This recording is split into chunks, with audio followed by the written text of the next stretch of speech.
welcome to Inside View. I am your host, Joel Metzger, and joining me on the show today is Brian Moss. Brian is the Assistant Chief Administrative Officer for Calaveras County. Brian, welcome. Thank you, Joel. Good to be here. May I congratulate you on your new position? How long has it been now that you've been in your new position? Well, it actually has been, I want to say it was July. It was just a couple months before our catastrophic, unfortunate incident or fire, Butte Fire.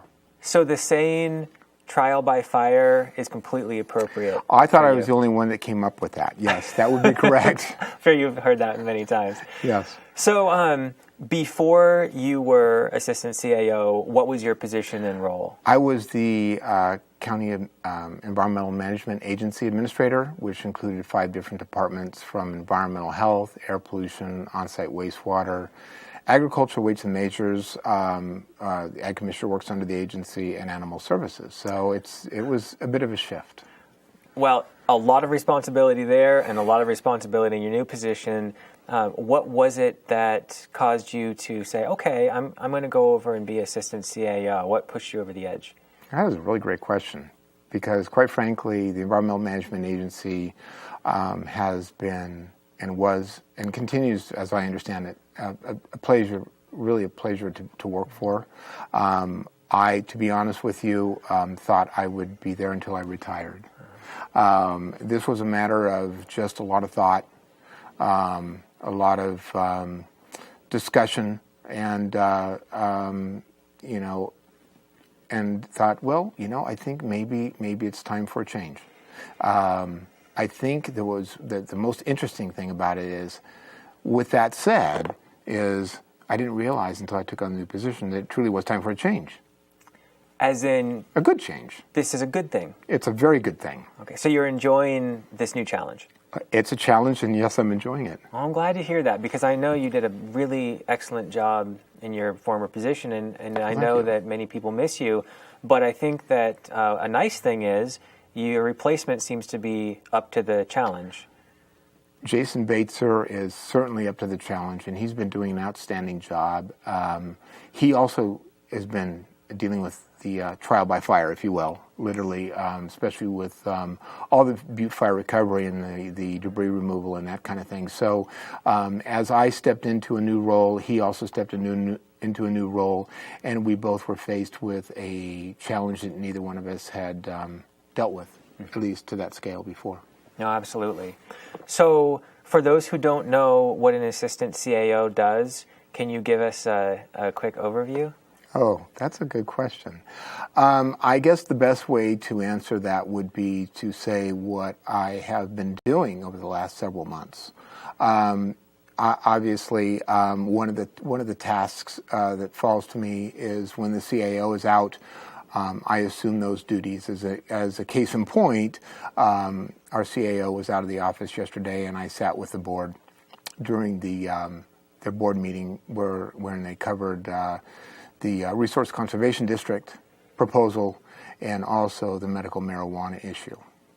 So you need to be ready to fill those shoes at a moment's notice. And by the way, the CAO is Shirley Ryan. That is correct. And she isn't necessarily a longtime CAO. She's a longtime Assistant CAO who recently was moved up to CAO. Correct. Okay. Absolutely. So in a way, she's kind of getting comfortable in her new position just as you are getting comfortable in yours? Absolutely. Okay. Absolutely. How has that team been, you and Shirley, so far? Actually, it's been a very good team. And as a matter of fact, I would say that the administrative staff is a very good team as a whole as well. Shirley and I have worked together for many years. We've both been with the county for many years in different roles, obviously, but especially as it comes to budgets, she and I have worked together closely through the years. So really it's interesting to come up and work directly with Shirley. And again, the tasks that I was going to assume the day I walked in the door versus the tasks after September 9th have changed. Certainly the tasks that she'd outlined before my arrival, some of those have been deferred for now. And I know that the development of the budget is a big part of your office's responsibility. And back when I was a reporter, I had heard the budget used to be kind of a part of the year thing, and then it became almost an all-year thing. There's just so many different components and so much planning that needs to be done. Is that still the case? It seems like you're always talking budget. It is, and especially now, because of the Butte Fire, and I apologize for keep bringing that up, but really. That is very, very significant. As you know, the United States, the whole country, the world, really experienced a catastrophic recession beginning in 2007. Rural counties such as Calaveras are slower to recover as a rule economically than what, let's say, the Bay Area, as an example. So as we watch that, we were moving forward and making progress, and I think we still are. But nobody saw this catastrophic event happening, which has severe economic impacts, or potential severe economic impacts, I should say. Yeah. So we are watching this very, very closely. And I know you want to get into the Butte Fire, so let's get into the Butte Fire. Well, it sounds like I do. So this is a terrible tragedy that has impacted thousands of people, and this county will really never be quite the same after this incident. But tell us, take us all the way back to the 9th, and when it was just a plume of smoke coming from the north, yes. and then what it evolved into in your world.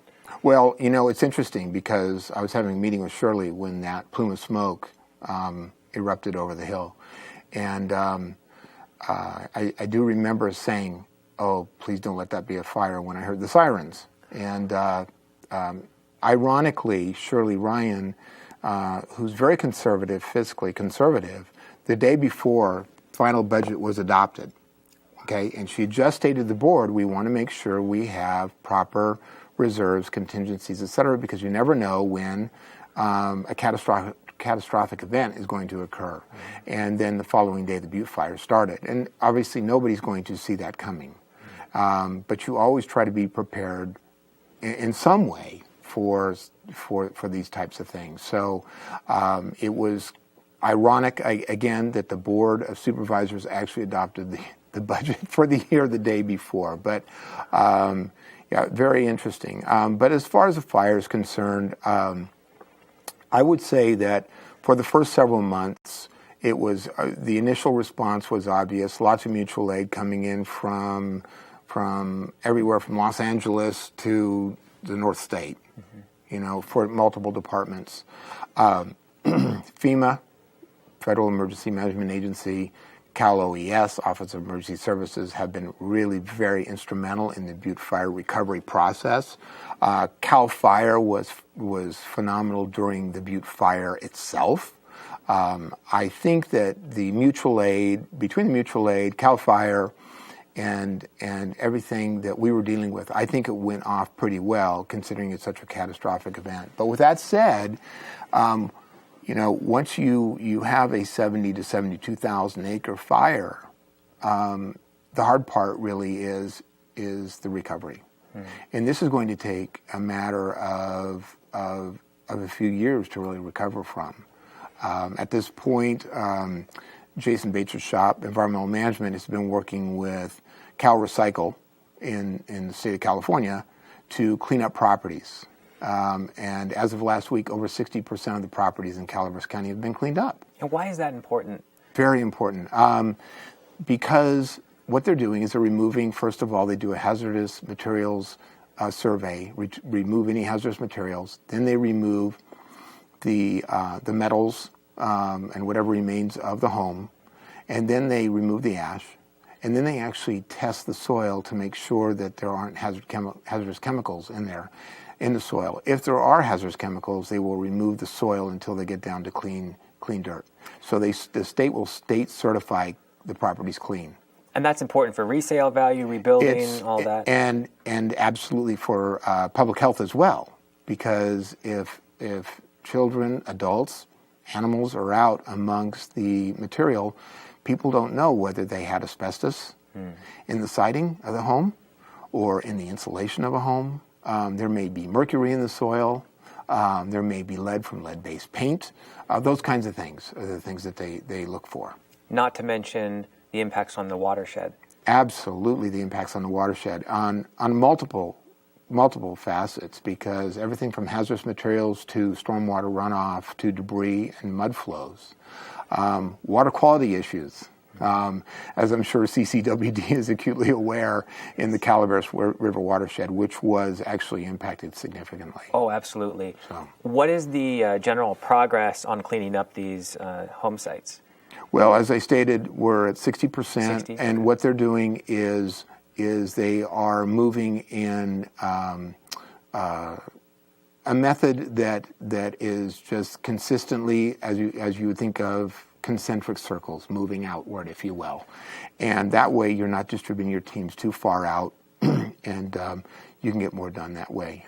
You'll see our debris trucks. Well, you'll see the sign on them that say DROC, which is Disaster Recovery Operations Center. That's what that stands for, and they're the trucks that are heading in and out and carrying all the debris out. And I have never seen such a bustle of activity in San Andreas in all my years here. I mean, it's like a whole new town. Absolutely. And the other thing that's interesting about this is what a lot of people don't think about is when we have a catastrophic event such as the Butte Fire, it's not just the land that is and the unfortunate loss of structures and an extreme unfortunate loss of life, but even going down into infrastructure, the roads are taking such an impact. We talked about Watershed. What about the roads? And we're concerned about that because not just the emergency response, but think about all those vehicles we just talked about in and out all day long on our county roads. So there are a lot of hidden expenses that we are facing down the road. That we're concerned about. Absolutely. We just had Jeff Kravitz on here, and he was saying that those trucks are taking a toll on the roads, and that's something he has to be looking at. What about land values and then the impact on property taxes, which then impacts the county's budget? How is that going to work? That's a really good question. We are actually working with our local representatives in Sacramento. We've asked that a bill be submitted that would include what we call a property tax backfill for up to 3 years because of these homes that have been burned out. That's certainly lost, not just to the county, but a lot of people don't think about this. It's a loss to the support for the fire districts. Mm-hmm. It's a loss to the support of the schools. When people think about money coming into the county, they think it coming into the county, but that's actually just a very small portion. Well, most of that, or a lot of that, goes out to other areas, such as the special districts. Part of that legislation we're also asking for, besides just the backfill, is what is called the 6.25% cost to the county after both FEMA and Cal OES, what we call CDAA funds, are applied to assist the county. So there would still be a 6.25% cost to the county, and that can be significant. It doesn't sound like a lot, but when you're looking at the scope and the scale of the recovery efforts for Calaveras County, that can be very, very significant to our county. And the governor has put some funds aside for just a 1-year backfill for the property tax. And so what the county is asking for is to extend that to 3 years and also ensure that it's full funding, not partial funding. That is absolutely correct. And the governor did set aside money for both Calaveras and Lake counties in his budget. And we are very grateful for that. Mm-hmm. But we also know that we are going to need more to make the county whole. So these are avenues that we're looking at. We also are working with Senator Feinstein's office, and they've been very interested in how they can help Calaveras County. Essentially, Calaveras County is now in the spotlight. This is not the kind of spotlight we want to be in, but the reality is this is the time to make our needs known. So we've discussed with the Senator's office everything from watershed management, which you're very familiar with, to roads, which Mr. Kravitz was speaking to you about. Also, they have an interest in mines because of what happened with federal EPA this last summer, when they punched a hole into a mine and had a catastrophic event. So that's something else we're talking to them about. But the other issue that's really big for the county is communications. Okay, when we had the Butte Fire, we lost 2 or 3 towers in communications. Okay, we didn't physically lose them, but they went down, and that really crippled some of the response. So ideally, there's a plan in place, and it's always comes down to funding and money, doesn't it? Mm-hmm. But if we can get that kind of funding and money to put in communication system throughout Calaveras County for what we call data, for voice as well, the industry such as the AT&Ts and Verizon can always look at their options as well. When I speak of voice, I'm talking about for emergency response, data for emergency response, that kind of thing. So if we can get something like that in place that would not only affect Calaveras County, but actually assist Alpine and San Joaquin as well in a very small way, but it would assist them, we would have a way of dealing with these kind of catastrophic events. In other words, essentially a built-in redundant system. Brian, my understanding of the geography of Calaveras County is it's very challenging for these type of communication systems. We have so many ups and downs and blind spots or dark spots, as you call them.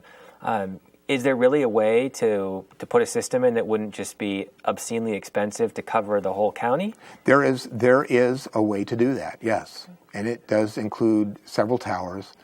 This is something that the county has talked to a consultant about in the past. Mm-hmm. This is something we've actually proposed to Senator Feinstein's office for funding. Well, I hope that goes through. That would be a huge... Even if we can get part of it, we will take whatever we can get to make this better. What do you take away from this disaster in lessons learned that could better prepare this county to respond to a future disaster? Oh, well, this is the easy answer. And this is the answer you're going to hear from every disaster. Communication. And sometimes it's communication among departments, sometimes it's communication with the state. I'll give you an example. When the Oakland Hills suffered a catastrophic fire many years ago, dispatch had called for tankers. Somebody sent up water tenders instead of the air tankers sitting on the tarmac in Santa Rosa. That might have made the difference in some respect, in response.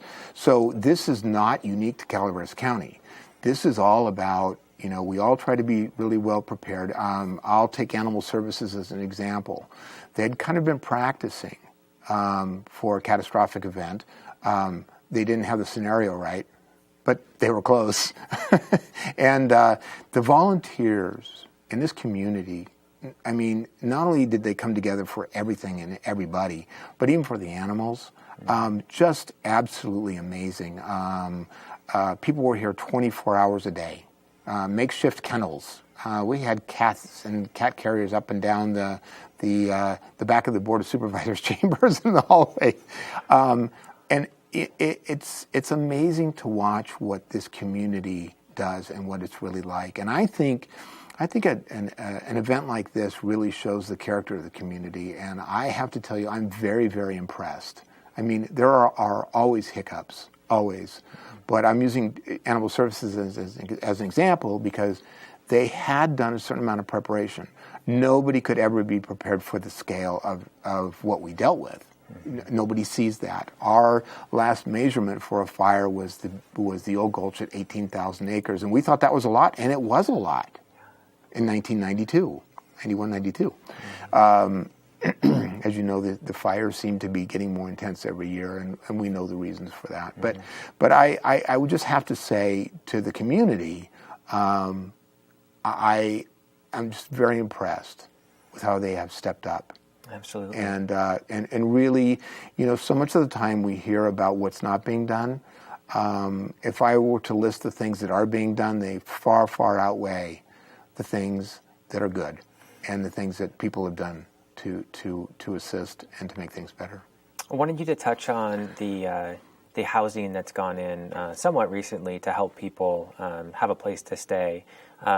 I know that there's been some new lodging put in the San Andreas area. Can you expand on that? Yeah, absolutely. Those are called MHUs, or mobile home units. Those are FEMA funded. And there are a few that have been put in three different mobile home parks. One here right in San Andreas mobile home park. I think a couple of units have been put in. There's also a subdivision here in San Andreas that was not built out. As a matter of fact, I don't think any homes had been constructed yet at all. But that has been a site where they're putting in, I want to say, up to 28 MHUs, if that's needed. What's interesting is when you have an event like this, people come out and say, I need housing, and that's absolutely understandable. But as time goes on, by the time you get those MHUs on the ground, a lot of people have found alternative housing. What's interesting about these units is they are temporary in nature, they are brand new, and they're shipped out from the Midwest, I want to believe, or maybe the South. But they do come from a long ways away. And when you walk in them, they have the tables, they have the chairs, they have the lights, they have the dishwasher, they have the washing machines. So, I believe they have the washing machines. But it's very interesting because really they're a contained unit, and they're actually not bad, and they come in 1, 2, and 3 bedrooms. All right. Very nice. Very nice. It's not Taj Mahal, but it will get people through. Absolutely. So, final thing on the Butte Fire. How have you personally, on an emotional level, been impacted going through this, and being in the rooms where these decisions are being made? I think it's one of those things where you deal with these things one day at a time, and you try to make it the biggest difference as you can for where you're at. I want to say that early on in the fire, I remember meeting the director of Cal Fire from Sacramento and the director of Cal OES and the assistant director of Cal OES.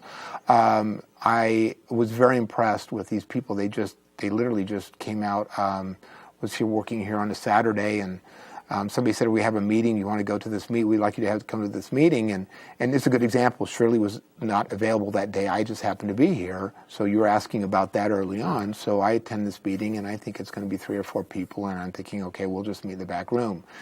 Little did I know that a trail of Chevy Blazers or whatever big SUVs would show up, with light bars and decals, and this turned out to be a much bigger meeting, but these people were here to help, and they have really followed through. So again, a tough time, but between Cal OES, FEMA, and again, I can't say good enough things about the community. Gotcha. Okay, so I wanted to touch on a few other things. Sure. You mentioned that just recently you attended a board meeting, and that was held at the town hall, is that correct? That is correct. That was yesterday. Yes. And there were 2 topics that you mentioned. One was the formation of the RCD. Correct. And the second was the marijuana issue. So actually, I did want to hear about the RCD. What was the latest on that? Resource Conservation District is something that's going to be put on the June 7th ballot. This is up to the electorate as to whether they would want something like an RCD. This has the potential of bringing in federal funds to help with watershed management, forestry, those kinds of things. In other words, how to better take care of our lands if the county and or the groups inside of the county wish to do so. It's just another avenue of bringing funds in to assist the county in general, not just related to the fire. So yesterday they discussed the argument for, and the board adopted that. So does that mean that it's going to go on the ballot then? That is correct. Okay. And then what kind of vote does it need to earn in order to become in effect? I want to say that it is. That's a great question.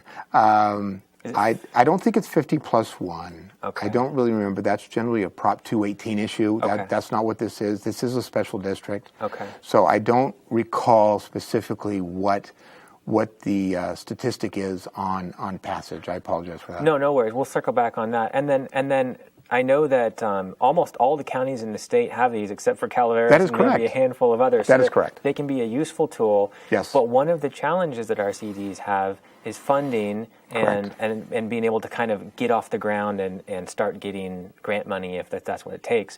Did the board decide whether the voters would be paying any kind of taxes to fund this, or whether it would be a non-funded? I'm actually really glad you brought that up. No, this is a non-tax RCD option. They had that option to choose from, and they chose not to look at any kind of tax.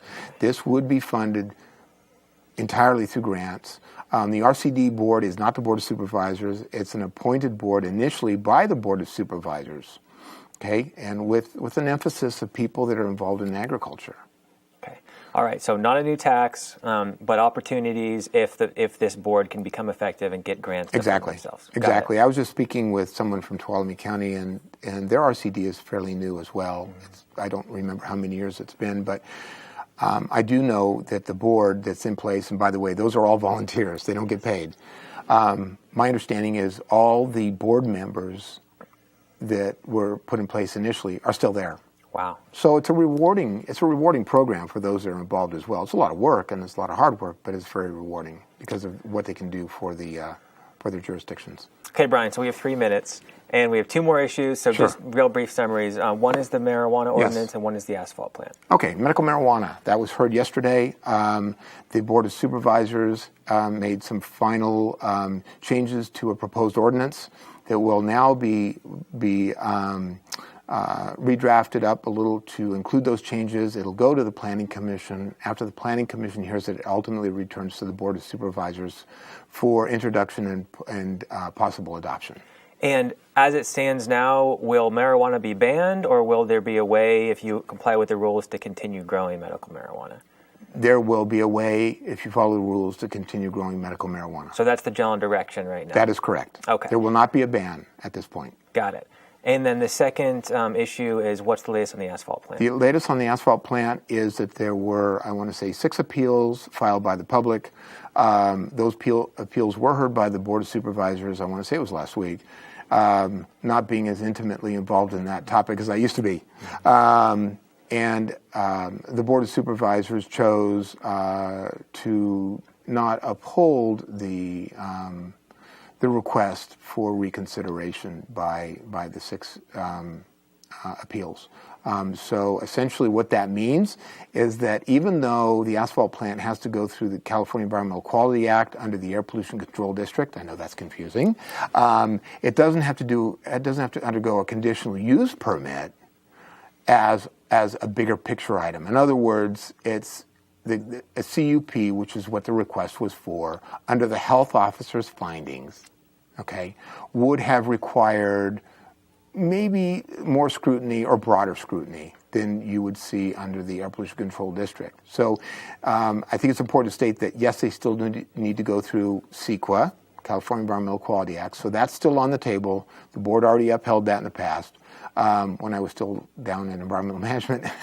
And but as far as the appeals for the conditional use permit to be brought forward, that was not upheld by the Planning Commission. It was not held, the appeals themselves were not upheld by the board either. Understood. Process is still ongoing. Process is still ongoing. Okay.